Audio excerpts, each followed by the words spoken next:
साथियों, आप सबका एफजे क्लासेस में स्वागत है। जैसा कि आप सबको पता है, हम लोग मोटिवेशनल क्लास को पूरा कर रहे हैं, जिसमें कि हम एक बहुत ही महत्वपूर्ण पुस्तक को पढ़ रहे हैं, जिसका कि नाम है संजीवनी विद्या का रहस्य।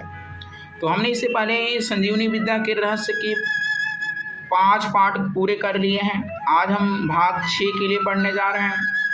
और जो भी हमने इससे पहले अध्याय को पढ़ाया हुआ है, आप लोगों ने उसको बहुत पसंद भी किया, क्योंकि हमें नई नई बातें जानने को मिल रही हैं और ऐसी बातें हमें सुनने और समझने पढ़ने को मिल रही हैं जो और कहीं हमें नहीं मिल सकता है। वो मात्र इस पुस्तक में ही हमें मिल सकता है। और हम सब उस परम पूज्य गुरुदेव के आभारी हैं, जिन्होंने इस पुस्तक को प्रकाशित किया है, लिखा हुआ है। और इस पुस्तक के जो लेखक हैं, गायत्री परिवार के संस्थापक पंडित श्री राम शर्माचार्य जी हैं। तो हम सब उनके बहुत ही आभारी हैं कि ऐसी पुस्तक हम सबको पढ़ने को मिल रही है, मुफ्त में मिल रही है, जो हमारे आत्मा के विकास के लिए बेहद ज़रूरी है। तो ऐसी पुस्तकें पढ़ेंगे जब हम, तो हमारे जीवन के भीतर का जो अंधकार है वो कहीं ना कहीं प्रकाश में बदलेगा और हमें हमारे मंजिल तक ले जाने में ये बहुत ही हमारे यहाँ मददगार बनने वाला है। तो एक बार हम आप सबका पुनः अपने इस मोटिवेशनल क्लास में स्वागत करते हैं। मैं हूँ सूरज। जैसा कि आप सबको पता है, हम लोग पढ़ रहे हैं संजीवनी विद्या का रहस्य। आज हम भाग 6 पढ़ने जा रहे हैं। जो भाग 6 का टॉपिक होने वाला है वो बहुत ही मज़ेदार टॉपिक है, जिसका कि नाम है हम ईश्वर से विमुख न हो। आज जैसा कि हम लोग जानते हैं, आज आधुनिकता का दौर है। आज आधुनिकता में व्यक्ति भाग दौड़ भरी जिंदगी जी रहा है। वो सही से विवेक का इस्तेमाल नहीं कर पा रहा, उसके पास सद्बुद्धि का अभाव है। कहीं ना कहीं वो अपने आप को ऐसे मार्ग पर ले जा रहा है जहाँ वो खाई में गिर जाएगा और अंत में उसके पास आगे बढ़ने का कोई रास्ता नहीं होगा। तो क्यों ना हम सब ऐसे मार्ग पर बढ़ें जो धीरे धीरे ही सही, बट हमको हमारी मंजिल तक ले जाए। आज जैसा कि हम लोग जानते हैं, आज इतनी भाग दौड़ की भरी जिंदगी हो गई है कि हर लोग ईश्वर से विमुख हो रहे हैं। उनको ऐसा लगता है कि हम ईश्वर से विमुख हो करके सब कुछ प्राप्त कर लेंगे, लेकिन ये सत्य है कि हम अगर ईश्वर से विमुख हैं तो हम जीवन में कहीं ना कहीं वो शांति आनंद नहीं पा सकते हैं। वो शांति और आनंद जो हमें मिलेगा वो ईश्वर से जुड़ करके ही मिलने वाला है। तो क्यों ना हम ईश्वर से जुड़ जाएं, और जिससे हम जो भौतिक उन्नति के साथ साथ आध्यात्मिक सफलताएं भी अर्जित कर पाएं। तो हम लोग इसीलिए हम सबको पढ़ना भी चाहिए, है नहीं। और हम तो बहुत बहुत उस परम पिता परमेश्वर के आभारी हैं, जो हमें ऐसे गुरु के कार्य को करने का अवसर प्राप्त हुआ। उस गुरु का भी बहुत बहुत अनुदान है हमारे ऊपर कि ऐसी कृपा बरस रही है कि हम उनके काम को कर पा रहे हैं और आप सबको उनके द्वारा लिखी गई पुस्तक को हम पढ़ा रहे हैं। ये हमारे लिए भी बहुत गर्व की बात है कि हम, और बाकी लोगों का काम तो हम पैसे के लिए नहीं कर रहे हैं, लेकिन उस ईश्वर का काम कर रहे हैं।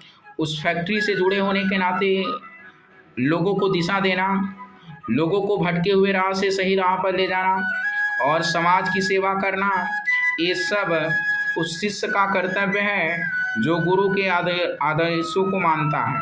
तो इसीलिए हमने इस चैनल को पूरी तरह से गुरु कार्य के लिए डेडिकेटेड कर दिया है, कि जिससे हम गुरुदेव के साहित्य को जन जन तक पहुंचा पाएँ, उनकी बातों को आप तक हम पहुंचा पाएँ।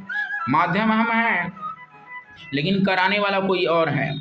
तो सत्ता से आप भी जुड़ जाएं, जिससे आपका भी जीवन आनंदमय हो जाए, प्रसन्नमय, सुखमय, शांतिमय और सफल बने। और आजकल तो देखा जाता है सफलता की वैसे कई परिभाषाएं, हर व्यक्ति सफलता को अपने अपने तरीके से आंकता है। आगे हम सफलता के बारे में भी बात करेंगे, सफलता का वास्तविक अर्थ क्या होता है। क्या कोई गवर्नमेंट जॉब या सरकारी नौकरी पा लेना ही सबसे बड़ी सफलता है, कि और भी क्या उसके आयाम होते हैं सफलता के, हम लोग बात करेंगे। तो आज हम जो पढ़ने जा रहे हैं, पहले हम उसको पढ़ते हैं। जैसा कि आप सबको दिख रहा है, हम ईश्वर से विमुख ना हो। जैसा कि हमने बताया, आज इंसान भाग दौड़ भरी जिंदगी में वो सब कुछ पा लेना चाहता है, लेकिन ईश्वर को पाने का प्रयत्न नहीं करता है। और जो ईश्वर से नाता तोड़ लेता है वो जीवन में कितना भी कुछ पा ले, कभी भी शांतिमय जीवन, आनंदमय जीवन नहीं जी सकता है। तो हमें हमारे जीवन का जो मूल उद्देश्य है वो हमारा जीवन शांतिमय होना चाहिए। तो हम अपने जीवन को शांतिमय, आनंदमय बनाएं, और इसलिए हम सबको ईश्वर से जुड़े रहना है। देखिए, कहा जा रहा है जिंदगी को ठीक तरह जीने के लिए एक ऐसे साथी की आवश्यकता होती है। यानी हम सबको जिंदगी को ठीक तरीके से जीने के लिए एक ऐसे साथी की आवश्यकता होती है जो पूरे रास्ते हमारे क्या रहे, साथ रहे, हमें रास्ता बताए, प्यार करे, सलाह दे, सहायता की शक्ति और भावना दोनों से ही संपन्न हो। ऐसा मात्र केवल ऐसा साथी ईश्वर है। ऐसा साथी मिल जाने पर जिंदगी की लंबी मंजिल बड़ी हंसी, खुशी और सुविधा के साथ पूरी हो जाती है। अकेले चलने में यह लंबा रास्ता भारी हो जाता है और हम सबको कठिन प्रतीत होता है। यानी कहने का मतलब यह है कि भगवान ने हमें जो ज़िंदगी दी है, हम अपने ईश्वर को ही असली साथी बना लें तो ज़्यादा आराम रहेगा। ये जो ज़िंदगी मिली है अच्छे से गुजर जाएगी। आगे कहा जा रहा है जीवन का सच्चा सहचर कौन है, हमारा सच्चा साथी कौन है। लेकिन आजकल देखा जाता है लोग सच्चा साथी परिवार वालों को, रिश्तेदारों को, दोस्तों को ही मानते हैं। ये सब तो उस रास्ते में मिलने वाले थोड़े से लोग हैं जो कहीं ना कहीं हट जाएंगे। लेकिन हमारा सच्चा साथी वो ईश्वर ही है जो सदा हमारे साथ रहेगा, हमें रास्ता दिखाएगा, हमारा मार्गदर्शन करेगा, हमें भावनात्मक रूप से मजबूत बनाएगा, हमसे प्रेम करेगा। और ऐसा कहा जा रहा है, ऐसा सबसे उपयुक्त साथी जो निरंतर मित्र, सखा, सेवक, गुरु, सहायक की तरह हर घड़ी प्रस्तुत रहे और बदले में कुछ भी प्रत्युपकार न मांगे, केवल एक ऐसा ईश्वर ही हो सकता है। ईश्वर को जीवन का सहचर बना लेने से मंजिल इतनी मंगलमय हो जाती है कि धरती ही ईश्वर के लोक स्वर्ग जैसी आनंद युक्त क्या होने लगती, प्रतीत होने लगती है। यो ईश्वर सबके साथ है, वह सबकी सहायता भी करता है, पर जो उसे समझते हैं, देखते हैं, वास्तविक लाभ उन्हें मिलता है। ईश्वर तो सबके साथ है, लेकिन ज़्यादातर लोग ईश्वर की तरफ देखते नहीं, न तो समझते हैं, तो उनको उसका वास्तविक लाभ नहीं मिलता है। लेकिन जो लोग ईश्वर को देखते हैं, समझते हैं, ईश्वर उनकी सहायता भी करता है और उनको लाभ भी पहुंचाता है। जैसे किसी के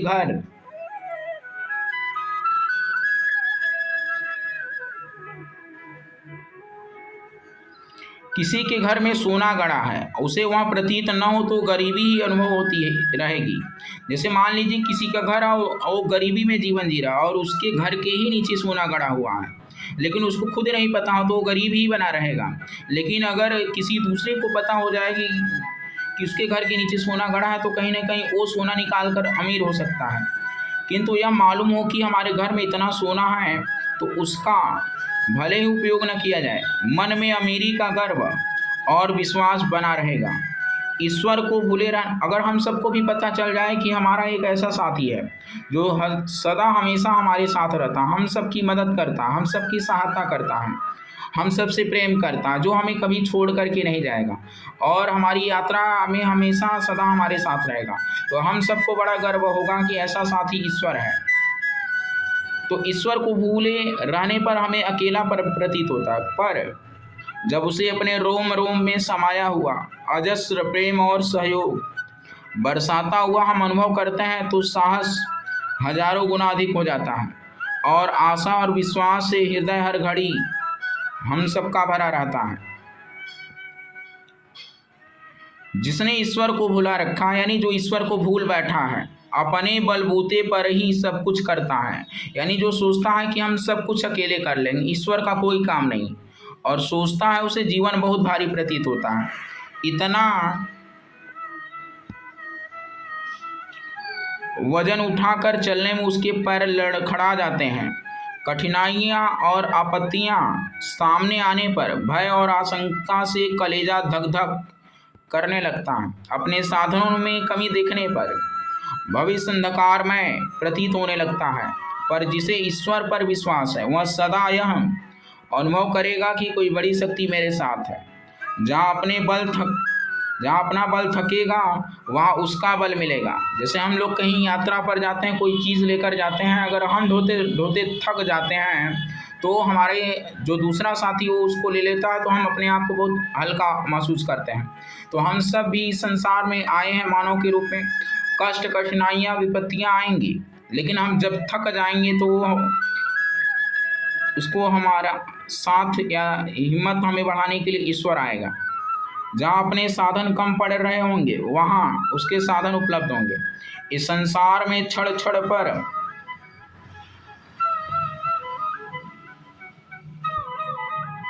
प्राणघातक संकट और आपत्तियों के पर्वत मौजूद हैं, जो उनसे अब तक अपनी रक्षा करता रहा, आगे क्यों न करेगा? है ही नहीं। आगे हम देखते हैं, ईश्वर से जुड़ने पर हमें निरंतर दैवी सहायताएं मिलती रहती हैं, और ऐसा हमारे साथ हो भी रहा है, और ये सारा कुछ हम उसी के बदौलत कर पा रहे हैं, और आगे जो कुछ भी कर पाएंगे वो सब उस साथी की वजह से हो पा रहा है। और जो हमारा साथी है असला, जो वास्तविक साथी है, जो हमारा हमेशा मदद करता है, जो प्यार करता है, जो हमें सहयोग देता है, हमारे साथ दिखाई तो नहीं देता है लेकिन अदृश्य रूप में हमारे साथ रहता है। तो यानी ईश्वर से जुड़ने पर हमें निरंतर दैवी सहायताएं मिलती रहती हैं। अब तक के जीवन पर यदि हम ध्यान दें तो ऐसे ढेरों प्रसंग याद आ जाएंगे जब चारों ओर अंधेरा छाया हुआ था और यह प्रतीत होता था कि नाव अब डूबी तब डूबी, पर स्थिति बदली, विपत्ति की घटाएं हटी और सुरक्षा के साधन बन गए। लोग इसे आकस्मिक अवसर कहकर ईश्वर के प्रति अपनी आस्था को भुलाते रहते हैं। वास्तविकता यह है कि समय समय पर हमें दैवी सहायताएं मिलती हैं, और अपने स्वल्प साधन रहते हुए भी कोई बड़ी शक्ति सहायता करने के लिए आ जाती है, आ पहुँचती है। कृतज्ञता को हमने अपने स्वभाव में यदि सम्मिलित नहीं किया है तो अपने निज के जीवन में ही अगणित अवसर दैवी सहायता के ढूंढ सकते हैं। यह विश्वास कर सकते हैं कि उसकी अहेतुकी कृपा निरंतर हमारे ऊपर बरसती रहती है लगातार। अब तक जिसने समय समय पर इतनी सहायता की है, जन्म लेने से पहले ही हर घड़ी गर्म मीठे ताजे दूध से निरंतर भरे रहने वाले 2-2 डिब्बे जिसने तैयार करके रख दिए थे माता के रूप में, और आगे देखा जाएगा धोबिन के रूप में, भंगन के रूप में, डॉक्टर, नर्स, आया तथा मनमाना खर्च और दुलार करने वाली एक 24 घंटे की बिना वेतन की सेविका जिसने नियुक्त कर रखी थी, वो ईश्वर ने कर रखी थी माँ के रूप में, जो हर वक्त 24 घंटे अपने बच्चे का ख्याल रखती है। प्रत्येक अवसर पर जिसकी सहायता मिलती रही है वह आगे भी मिलेगी ही और अपना भविष्य उज्जवल बनेगा ही। यह विश्वास करने वाला व्यक्ति कभी निराश नहीं हो सकता, उसकी हिम्मत कभी टूट नहीं सकती। आस्तिकता के आधार पर हमारी हिम्मत बढ़ती है और साहसी सूरवीरों जैसा कलेजा हमारा क्या होगा, बना रहता। ऐसा तभी होगा, उसी के साथ होगा जो ईश्वर से जुड़ा रहेगा और ईश्वर के साथ जुड़ करके यात्रा पर निकलेगा।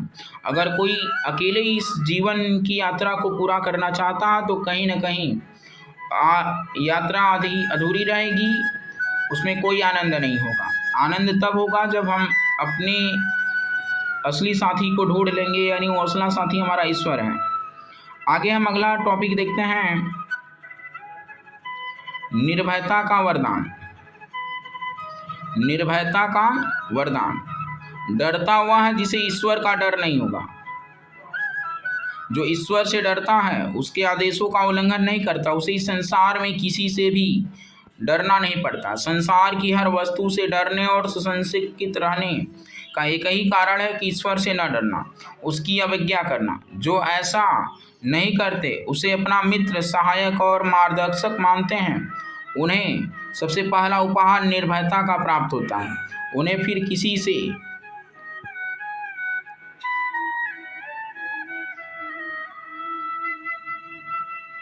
भी डरना नहीं पड़ता। आपत्तियां उसे खिलवाड़ सरीखी दिखती हैं, वस्तुतः इस पुण्य उपवन संसार में डरने का कहीं कोई कारण नहीं है। कागज का डरावना चेहरा पहनकर छोटे बच्चों को डराने का विनोद किया जाता है, वैसे ही विनोद कठिनाइयां दिखाकर हमारे साथ किया जाता रहता है। और आगे हम लोग देखते हैं, पिता अपने बच्चे को तलवार घुमाकर डराना चाहे तो क्या बच्चा कभी डरता है? अगर किसी बच्चे का पिता उस अपने बच्चे को ही तलवार घुमाकर डराना चाहे तो उसका बच्चा नहीं डरेगा, क्योंकि उसको पता है कि मेरा पिता हमारे साथ ऐसा नहीं कर सकता। तो ईश्वर के हाथ में इस संसार की सारी बागडोर है। दिखने वाली कठिनाइयां भले ही तलवार जैसी चमके, उनकी मूठ तो अपने परम स्नेही के हाथ में है, फिर डरने की क्या बात रही। ईश्वर विश्वासी का सोचना इसी ढंग का होता है। हर डराने वाली घटना उसे खिलवाड़ जैसी लगती है, और विषम घड़ियों में भी न तो उसे घबराहट होती है और ना ही परेशानी होती है। ऐसा सब कुछ होगा जब हम ईश्वर से जुड़ जाएंगे। और आगे देखते हैं, सच्चा स्वजन और सहायक कौन है? तो अपना स्वजन पिता, माता, सहायक, स्वामी, सखा, भ्राता, सखा, परिजन और धन। जिसने ईश्वर को मान रखा, उसे किसी बड़े से बड़े अमीर से, राजाधिराज से अधिक आत्मविश्वास बना रहेगा। राजा रईसों के लड़के अपने पिता की जरा सी शक्ति और संपत्ति पर गर्व कर सकते हैं, तो अनंत सामर्थ्यों और असीम विभूतियों के स्वामी ईश्वर को जो अपना पिता मानेगा, उसे इस संसार में फैला हुआ सब कुछ अपना ही क्या होगा, अनुभव होगा। अगर हम ईश्वर को पिता मानते हैं, इतना अतुल वैभव जब अपना अपने पिता का ही है, तो हमें क्या चिंता करना है। तब दरिद्रता और गरीबी की बात सोचने का प्रश्न ही नहीं उठता। गरीब वे हैं जो केवल अपनी ही संपत्ति को अपनी मानते हैं। ईश्वर को अपने से पृथक, दूर एवं असंबद्ध मानने वाले को ही गरीबी दुख देती है और उसे ही तृष्णा सताती। जब सब कुछ अपने ईश्वर का ही है, तो फिर असंतोष किस चीज का, कमी किस बात की। आगे हम जरा देखते हैं अगला, शिक्षक और मार्गदर्शक। तो शिक्षक और मार्गदर्शक रास्ता वह भूलता जिसे बताने वाला नहीं होता, या बताने वाले की बात सुनने की जिसे फुर्सत ही नहीं है। कोई बताने वाला है लेकिन सुनने वाले के पास फुर्सत नहीं है। अंतरात्मा में बैठा हुआ ईश्वर उचित और अनुचित की, कर्तव्य और अकर्तव्य की प्रेरणा निरंतर देता रहता है। जो उसे सुनेगा उसका महत्व समझेगा और सम्मान करेगा, उसे सीधे रास्ते पर चलने में कोई कठिनाई न होगी, और जो सीधे रास्ते चलता है उसे लोक में सुख और परलोक में शांति की प्राप्ति होती है, कमी नहीं रहती। यश, प्रतिष्ठा और सम्मान उसके पीछे फिरते हैं।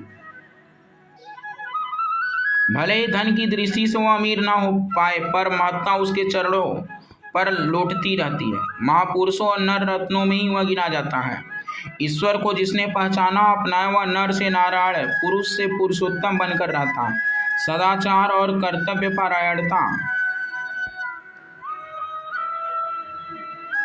आत्मविश्वास और निर्भयता, आशा, धैर्य, आनंद और संतोष, यही सब तो वास्तविकता के चिन्ह। जैसे जैसे ईश्वर विश्वास बढ़ता है, वैसे यह महानताएं अपने आप उत्पन्न होती जाती हैं। जीवन की सार्थकता और सफलता इन्हीं तत्वों पर तो क्या है, निर्भर है। न उपेक्षा करे न विमुख हो। ईश्वर की उपेक्षा करने में परमात्मा की कोई हानि नहीं है। हमारे भजन ध्यान से उनका कुछ बनता न बिगड़ता है, यानी हम ईश्वर का भजन पूजा पाठ करें चाहे न करें, उससे उसका कुछ बिगड़ता नहीं है। न उनकी कृपा में इसमें कोई अंतर आता है। वे तो अपने पुत्रों का हित चिंतन वैसे ही करते रहते हैं जैसे माता पिता छोटे शिशु का करते हैं। उपेक्षा में हानि अपनी ही है। अकेलापन सदा करता है। दूसरे स्वजन संबंधी एक समय तक ही साथ रह सकते हैं। उनका प्रेम भी बदले की प्रक्रिया पर निर्भर करता है। फिर उनकी क्षमता और उदारता भी उतनी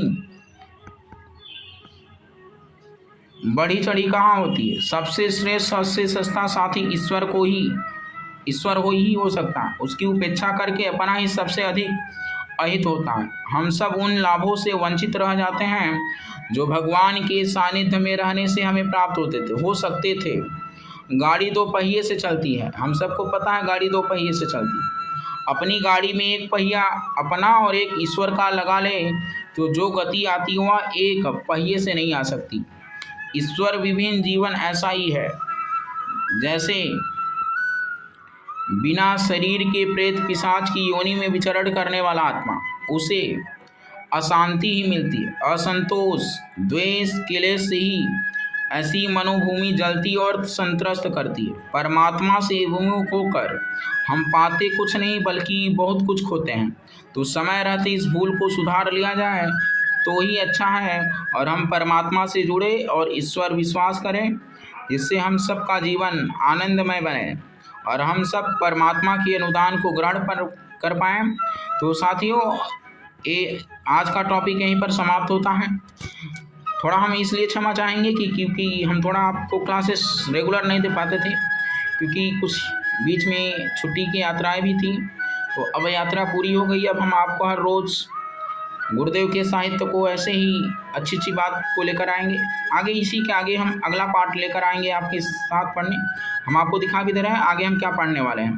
परमात्मा की अनंत अनुकंपा और उसके दर्शन हम अगले वीडियो में पढ़ने वाले हैं। तो अगर आप सबको अच्छा लगे तो दूसरों को भी शेयर करिए, और जब आपको अच्छा लगे तो ज़रूर लाइक का बटन दबाइएगा।